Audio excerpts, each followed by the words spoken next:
evening, Ricardo, and it's lovely to speak to you again. We had a fantastic Spaces on X the other evening where multiple people for the Institute came and joined us for an opening evening that you and I and Guy can both say was second to none, really. We had a fantastic evening. What are your thoughts on that? Oh, it was a wonderful evening.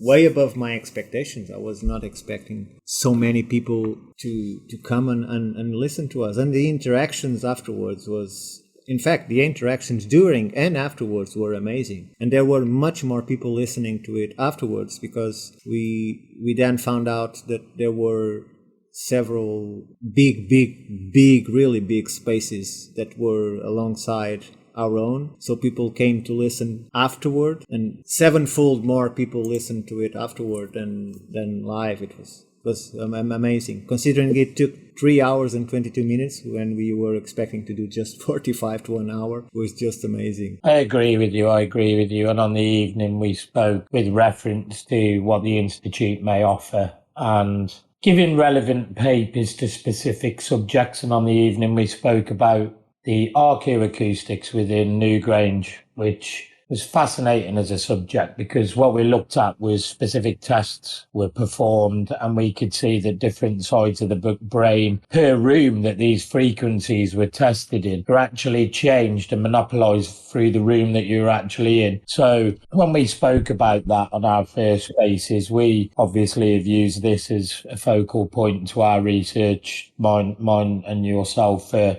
quite a while now. And we went across and we've had a look, haven't we, at the Hypogeum in Malta and the same frequencies and whether they may apply in applicable studies that are out there with regards to papers and academia and so on. With regards to our theories that the mineralogy of these temples, the stones and the way they were placed are actually a functional aspect maybe to something else that maybe the mind was attuned to, and whether we could maybe modulate those frequencies through archaeoastronomy, archaeoacoustics and so on and so forth to maybe unlock the workings of these temples. And we propose to have a look at the Hypogeum this evening. What are your thoughts on that, Rick? First of all, it's amazing how academics expose these things and how these comments and these opinions that these academics share that we'll see tonight, and lots of them, see it exactly as we do, although they consider it just a material thing of the past. In the citations that we are going to refer for our conversation, people will see that this was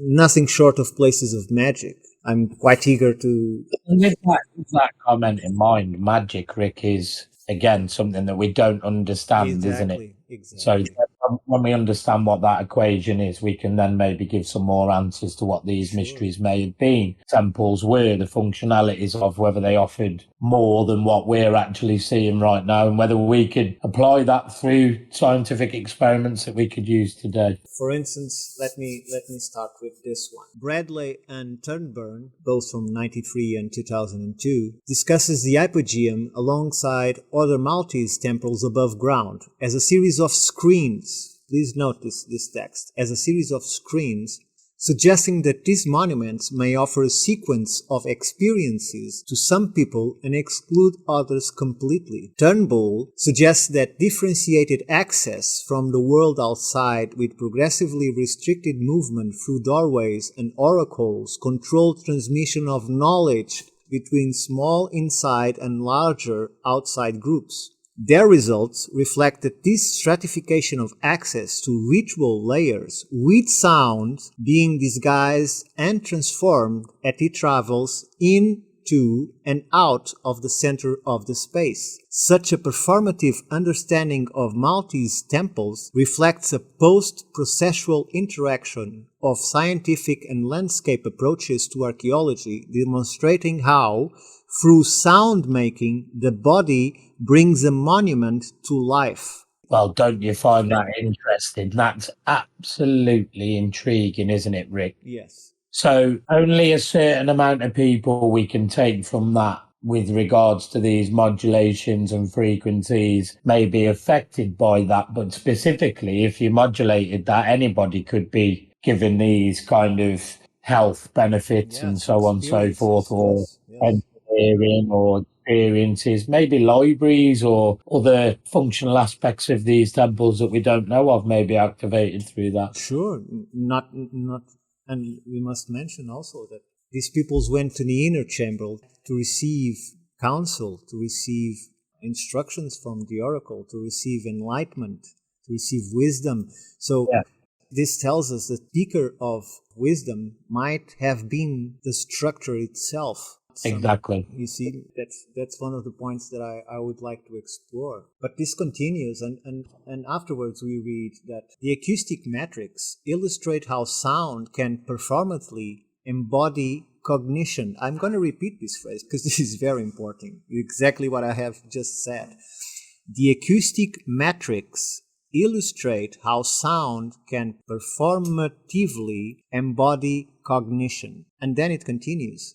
The small, elaborately demonstrated oracle chamber is the heart of the monument. Sound generated within the chamber activates low frequencies elsewhere. Okay? These frequencies are not resonant inside. These low frequencies go elsewhere, transmitting a sense of ritual activity to those outside, while perhaps the academic explores keeping the detail of the performance restricted to those inside. So there is a bit for everyone with different functionality. He just went this paragraph, he continues to say that the clarity of the sound reduces with distance from the source, it's obvious, creating a sense of displacement in the sonic landscape and transforming the journey into the other world of underground ritual life. And it finished saying that according to Grima, 2016,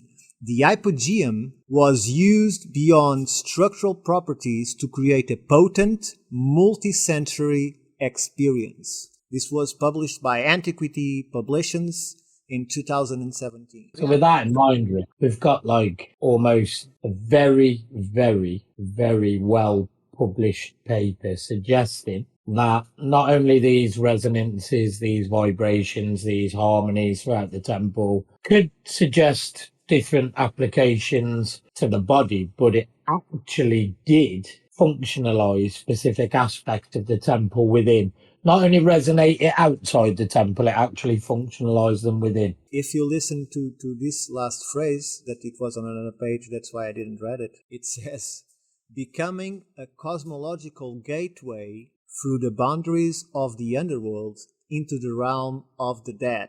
And this was written by Grima in 2016. Cosmical gateway. So with that, I mean, with that in mind, this opens all sorts of different doorways to where these frequencies are applicable to specific people being able to attune themselves. At that point, it may have been hierarchical, but at this point, we're only just discussing it as something that, you know, could have been applicable at the highest level and we could achieve today. So why not have these temples functioning in that way so it's more beneficial to the people? I think that should be done. I think that these temples should maybe be at least looked at, these frequencies, to why that was being used. Then we should apply it at a higher level. And it's clearly indicative of purpose. It's not about alignments. It's not about church priesthood or something on that sort. It's way beyond that, and something that happened way before that was established. For instance, as it continues, it speaks of the difference that exists on the texture of the walls between the first level and the second level. It shows that they designed each one of the levels according to the sound effect that they wanted to create. For instance, Skeets in 2008 wrote that the contrast between the rough texture of the first floor walls and the smooth surface of those on the second level, which includes the oracle chamber that is the focal point of the whole structure, these may reflect the status of this level, but the smoothness also enhanced the acoustics, reducing diffusion and increasing reflection, resonance, and reverberation. Skeets in 2008 added, also describes possible rituals exploring the journey from life to death and beyond. He also included a quote that I think it's interesting that says, they would have made and heard sounds that reverberated through those underground spaces, communicating in the dark with the sound of their breathing, footsteps, whispers, announcements, chants, and ceremonial instruments. So they are close to the mark, but not exactly there, but they clearly open the road for us to speculate, to make an educated guess on what was the real intention of the creators of sites like this. That's the set of papers that now give us a different place to look at other than Newgrange, that was actually focalising specific rooms to give out specific outputs through specific frequencies. And when they were modulated, it actually affected the way that we thought, the way that our health was. The frequencies actually maintain themselves outside of these structures. So one could assume that maybe the oracle chamber was for somebody of a high level to communicate at a specific level. When that frequency was modulated, maybe if we get those frequencies modulated again, those communication devices actually start working, you know? Yes. In this case, I think we'll need that the structure itself remains intact. But since all of this, the main center of events is underground, and I think the Hypogeum is fairly conserved in the underground structures. Yeah, it is. So I think it's one of the places it's completely possible to test in this sort of mind changing or body changing frequencies and use of sound. Yeah. For instance, it continues here saying, the sounds experienced change with movement through the Hypogeum, different areas affording different acoustic effects. So again, we find that each room within the site had different functions. It's just not one place that is built with again, I'm going to say this until it enters in people's minds. These places were not about astronomy, although they had elements of astronomy, of course, because we know that during certain alignments, the energy of these sites was increased. So yes, that's something that anyone that knows this would explore, obviously. So if you have alignments, you know exactly that at that point in time, you hit that certain frequency and you increase or boost the effect of the site itself. And they say these modulating sounds offer architectural approaches to the performance of the space. Turnbull in 2002 said that configuring the oral and aural, look, this is an academic speaking of aura, okay? Configuring the oral and aural space, acoustics depend upon the shape and material of the structure. Thus, sound provides a performative representation of its materiality and offers opportunities for analysis and quantification. That's exactly what we want to do, as well as phenomenological experience. So, academics are also saying that there are some phenomena that they cannot explain that happen within these chambers. Sound archaeology. Yeah, these are tests that have been done. So, for instance, this paper concludes that the Ħal Saflieni Hypogeum is an important prehistorical archaeological site, and so it's different to any contemporary structure, which we will seriously disagree. Yet, despite reports since its discovery that is highlighted in its sonic context, its acoustic ecology had not been explored systematically. This study, the one that we are talking about now, has demonstrated the potential of such analysis and suggests a model methodology that could be applied in other archaeological contexts. So first of all, they say it's unique, and then they say they want to explore the same thing on other sites, which we know from other papers, lots of, I just sent you a list of 77 of those papers that show that this is now, we have such a data about this particular side of history that is archaeoacoustics, that we need to start thinking it and edit it to the list of the hallmarks, because these frequencies and these several rooms with specific frequencies keep appearing again and again and again and again from the most ancient of sites. And the thing with that most people won't know right now, and we'll add that in while we're here, is that Ricardo and myself are writing what's called an SOS right now, a statement of significance. Yes. And within that statement of significance, we're going to show the global ancient hallmarks as a specific set of hallmarks that globally show an engineering and logistical set of people that actually worked on this earth. Now, if that was the case, then you would need, like we're suggesting now, another hallmark that shows exactly why they were so clever to be able to do that. This shows that that set of people built these specific temples with the same stonework, with an actual intention in mind for it to have, well, not only a beneficial state for the people around it, but more than that, I think that there was a lot of information entwined within that as well, within these frequencies.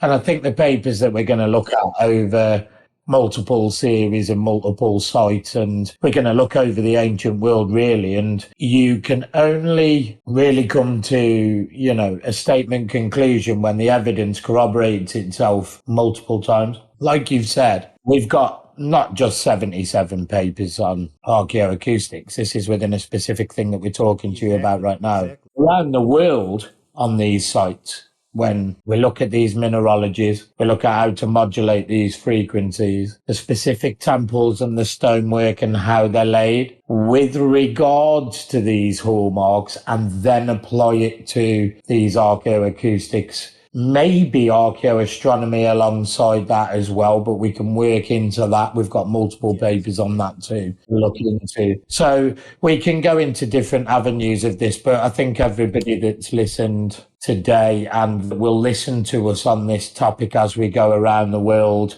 sharing the knowledge of specific temples and how they're actually basically activated through the old ways, people will then become attuned to actually looking for it themselves. So we'll give the information. It's then up to people to go and actually have a look at what we're doing, take the papers and use that. And then maybe you'll be able to wake up yourselves to actually what was going on in the old world, the old ways, when these frequencies, that technology, the logistics, the engineering was prevalent. We can see it in the physical evidence. So let's see now when we apply this as a hallmark with the frequencies literally worldwide that we're going to show everyone as well. It becomes a different schematic, a different equation. It gains when you a new engineering dimension that is often ignored and seldom mentioned. For instance, just to finish up, this particular study found out that the reverberation time in the space is up to 16 seconds at low frequencies, meaning 63 hertz. 16 seconds of reverberation, okay? You imagine the size of the canyon you have to create 16 seconds of reverberation? Let's not count them, but and understand the engineering behind it to even make that happen. And that makes it a knowledge, makes it a wisdom. Logistically be able to move the amount of stone to leave that frequency in place. It's reverse engineering a frequency in stone. Then you're talking about somebody or a specific, race of people that were very, very intelligent, that were able to monolithically tone structures to their exact frequency. We see that in India a lot, don't we? Yes. With the multiple pillars that are tuned like an orchestra. You hit one and thousands of them reverberate the same way. Exactly. This is not... Exactly. They respond to one another. And another important factor here is through, I think there's 4 to 5 studies that study the hypogeum at this level. And one of the things that they all agree is that a male voice would have more impact on the outside of the structure where the public would be gathered and less on the inside, while a female voice, that the structure is programmed to do this, while the female voice would affect more those inside and much less those outside. Of course, this can be explained because female humans would have higher pitch voices and male would have lower pitch voices. Even that is included in the engineering of the site. I think it's mesmerizing, at least to me. It's quite amazing, We would require how many engineers to calculate this, how many years to calculate how to create a structure to this side with underground structures and so on, just from the acoustic point of view. You see the millions that are spent to create stadiums that reverberate in a certain way so that everyone can hear. In this case, it's not as easy as that because there are many chambers. Some of them are in fact, the source of the sound is done in the main chamber underground. And the papers also mentions that only those within that chamber would understand the speech. Did you know that? Only those in the chamber. All of those in the other chambers or on the outside cannot understand what is being said in there. How amazing is that? Try that in any of your homes and you see everyone will understand you. So it was built in such a way that the sound is they played with sound. This is a wisdom. But then you say that, but every single one of us right now is playing with sound and speaking to each other across planet. So with that in mind, why couldn't that have been like an almost interactive sort of where you could modulate frequencies to almost harmonize the right side of the brain to be able to communicate, maybe telekinesis wise, to specific other areas that resonated that frequency to those in the know, maybe engineers or let's say people in power or whatever, because the technologies would never have been frequented to people other than maybe health benefits, because you'd want everyone okay that you were looking after, you know? Sure. But what I was trying to say is this is not something that they discovered by building the Hypogeum. This has to be something that was tested with trial and error many times. Oh, yeah. So it has to be much older than anything that we are seeing on papers and an agreement by academia. I think with an engineering mind on board that we have to literally look at the fact that if that harmonic frequency could be modulated and we could prove that these stones with the mineralogy contents that they have worldwide were actually functional to that quartz content and vibrational technology, maybe magnetics and so on and so forth was included in that. You know, you could modulate these specific temples was the vortexes controlled. You know, then you could like alleviate the stone lifting and so on and so forth. But you're looking at a more technological background. But with this in mind, if you're incorporating really an acoustic level technology within the temples that really we are just learning how to put together right now and will do worldwide and go and do the experiments. Let's make that very clear. Let me add this because we had several people trying to contradict us in this. So I would like to read something to everyone that it says, it is about human hearing. Sound, as we understand it, can be measured by the number of vibrations within 1 second. That's an hertz. Therefore, 1 hertz stands for 1 vibration per second. So that people understand when they are talking about 72 hertz or 110 hertz, it's a number of vibrations per second. I think this is important to understand. So in humans can, at the best of their abilities, to hear between 16 to 20 hertz. Some people can go to as low as 16, but the normal would be around in the middle, but it's 16 to 20 hertz.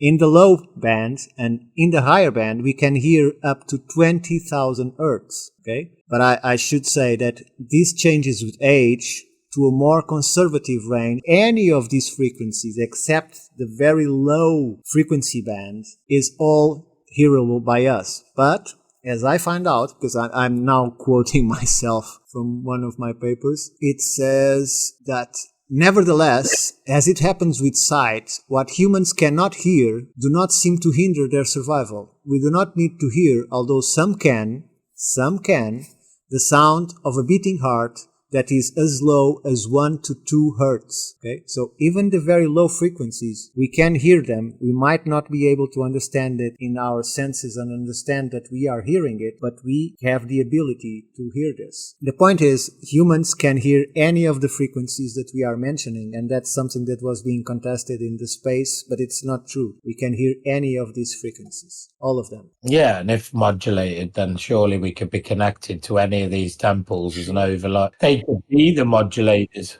the actual places that this modulation takes place. But because of I hate to say these words, they're being used in a different way. Let's politely say it like that. We're not experiencing the full benefit of what these specific sites, Mother Earth powers the actual quartz content and so on of these sites, the stone laying capabilities, the frequencies that were being played, how they were modulated, what that modulated frequency could have consisted of to our brains, what it could functionalize to us. You know, what are we actually capable of if that is actually turned up? You know, we could be capable of all sorts we don't actually understand, couldn't we? we could in fact being on the verge with this accidentally or not within this route that we are taking with the Archaeoacoustics alone, and keep in mind that we have at least 20 more disciplines to include into our research. But in this alone, we are finding that this might be one of the keys to unlock, I'm not going to say all the brain's power, but at least to release it from some constraints that it has now. Because we are seeing people going in and coming out with wisdom. We are seeing people coming into these sites and relating they became illuminated. They became understanding things that they never thought they could understand before. I think it's an interesting point that this might be the way to free the mind. Let's put it that. Yeah, I agree. And I think it's only beneficial if we attempt scientifically using the papers that we've looked at already and are going to look at literally through the Institute on a massive scale and apply this everywhere alongside other ideas, of course. But the way to functionalize these temples that the ancients were using massive blocks of stone consistently. Yeah. Number one. Number two, the mineralogy was consistently the same. The hallmarks around that at base level are very much the same. Dependent on maybe regionally, they're a bit ornately different to some, but the engineering knowledge is very, very similar. And it's done for a level, isn't it? Because, pardon me, if you take India as a level, these temples are some of the most ornate, gorgeous temples that are based around harmonics and frequencies.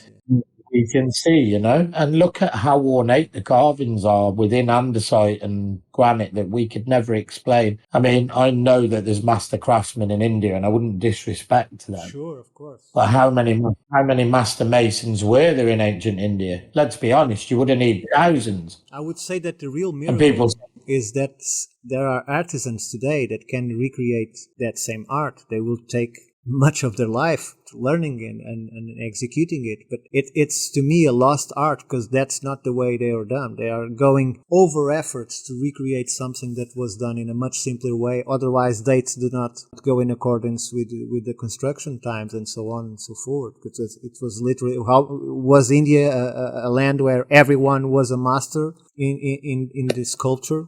Because they would need hundreds and hundreds and hundreds of them working at the same time. They would trample one another. Yeah, if not more than that, over the thousands of temples. We're talking, in my opinion, thousands, but we could say hundreds and hundreds, just so the audience isn't overwhelmed by just how many ornate temples, how much earth, bedrock was actually moved in ancient times with the tool systems that are actually spoken of. And we can actually prove that with academia using the tool system and it being wrong in today's life. You've got the likes of Lena and so on and so forth. I mean, people disrespect this, but the experiment was done. The boats have been snapped. There's no way that was done. Well, it proves one thing, that at least their mainstream view, although they tried the experiments and it was wrong, at least they tried the experiments and they were wrong. So, yeah, we can all sit back and go, well, yeah, that was wrong. Well, yes, it was. And we all know that a lot of things engineering-wise are a little bit of a crock of shit, pardon my French. But let's be honest, mate. Let's be honest. The equation's right there. It's in physical evidence. And I have a lot of people, they also say this to me, Rick. Well, if it looks like we did it, as in us, right now, and it's not too old, could we have done it and then hidden what was really going on before? Is that a possibility? Or are we seeing an actual culture that went back so many thousands of years that had an acoustical vibrational technology that we are actually now coming to terms with, that left a set of hallmarks for us to follow backwards within their temples? And really, if you think about it, if you could activate a couple of these in the right senses, the actual answers could be in a few of these rooms through